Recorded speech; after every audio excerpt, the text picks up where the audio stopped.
Okay, we'd like to introduce Joe Marciona. Joe, you're going to tell us about some of your memories in Pelham and beforehand. So, Joe, I wanted to learn more about you when you were growing up in Manhattan before you came to Pelham. But also, I was curious about your first car. You were telling me about your first car. So tell the camera. Yeah, I bought my first car as it passed through the block on 106th, and I just yelled out, "I'll give you $50 for it," and the fellow stopped, and he says, "You got it," and he gave me the car. So what year was this? It was a 1932 Chevrolet convertible Roadster. Now everybody knows what a convertible is, but nobody knows what a Roadster is. A Roadster is a car that's convertible but has no windows. It just has a top. So whenever I picked up my wife, and we used to go down, we had to make sure it wasn't raining. And what I had was my brother's sea bag that we cut out so we could fit it into the side windows. But that was really you had to really rough it. So this was what year were you driving this car? 16. At 16. At 16, but what year was it? Oh. Well, you figure 33, 43, 49. Was 1949 when Yeah. you were driving the car? Yes. Okay, now you drove in Manhattan? Oh yeah. Yeah. That's why I'm such a good driver. Oh. I learned in traffic. Tell them where you live, what And street the thing you was to live miss the other car and never go into the wall. And so, with that in mind, I sort of became pretty good at driving. Okay, you continued in Manhattan and you went to what college? I went to Empire State College. And then It's you on became a 40th. I teacher? became a teacher. Yeah, I was teaching before I graduated because the school only required 10 years experience as a mechanic, and they were issuing licenses on that level. And actually, I had to be a high school student. But and then I filled in, went to college, and finished off my degree at Empire State College. Okay, and you and your wife moved to Pelham when? In 1970, we moved. We used to live in the 40. Bronx. 42 years ago. Okay, and you lived on Clifford? On Clifford Avenue, yes. That was our first and only home until we recently moved. Okay, and that was in 1970, you said. And Yes. how much was a house?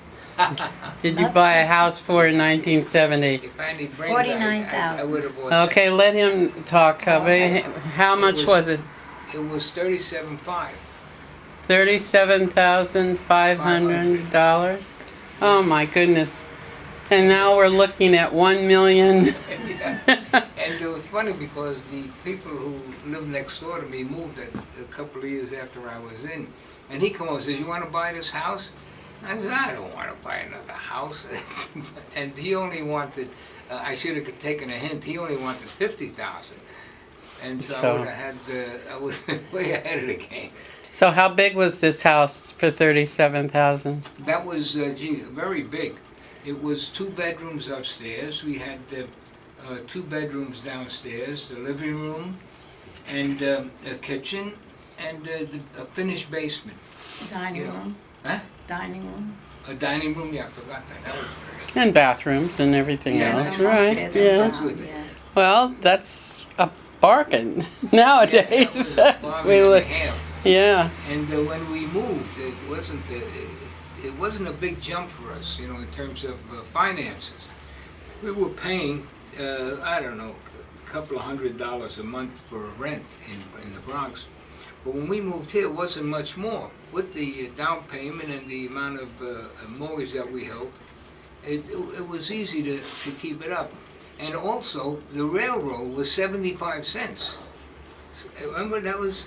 And so what happened was the subway was only 50, so that was only a 25-cent increase if you wanted to go downtown, and that was a good deal, you know.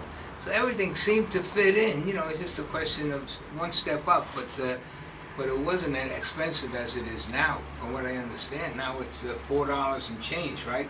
I don't know the railroad. I Yeah, have that's no what idea. Simone said. But so now it's an expense, She said $10 to get down $10. to town and back. And so, Well, people are making a little more money now too. well, Yeah. I don't know. Even They're teachers. making a lot more money, and I don't know if they're keeping up. You know, what I mean, I guess they are, but it's really a tight squeeze. You know, Yeah. for us, it was just a step up. You know, it wasn't a big problem. Okay, now we know you like to sing and dance. Yes. How did that start? Well, I'll tell you, that started actually from when I was younger. I went to St. Cecilia, and they always had a choir, and so I used to sing with the choir. And then my parents belonged to this Circolo, which was an Italian clubhouse, and they had a little stage, and they put on plays, you know, like we do locally. And somebody got interested in my sister. And they used to call her all the time to sing, and I couldn't understand my great voice why they wouldn't ask me. But I kept abreast, and you know, you sort of learn things. And when I got interested enough, my father taught me how to play the guitar, so that gave me a chance to sing on my own. And that's how I really got interested. And when I had an opportunity to work with the Queen City Sounds, that was a group out of New Rochelle. I joined the group, and I was quite satisfied. We had a great group that sang for holidays and weddings and things like that. And then they put on plays also, and that really got me involved with the play. And I was really concerned that I get my son involved. That was my gist. My son is an actor, and I tried to use that as a basis to get him started. And he introduced me to the theater for acting, because they did a show. What was that one called? Jesus, 45 Minutes from Broadway. It's supposed to take place in New Rochelle. So I got him involved in that. The lead guy quit. So he comes over to me and says, "Dad, you know, they need somebody at the theater there. How would you like to take the part?" So he auditioned me, and that was my first show, 45 Minutes from Broadway.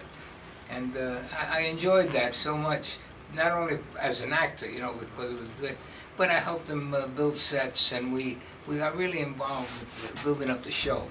And I was very happy at that time getting myself involved with a group that was, you know, really going around doing things. So what's your favorite song? Can you sing a few bars for us? Well, I like the one, "Give my regards to Broadway, remember me to Herald Square.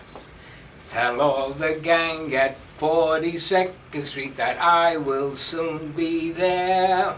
That enough? That's great. Thank you.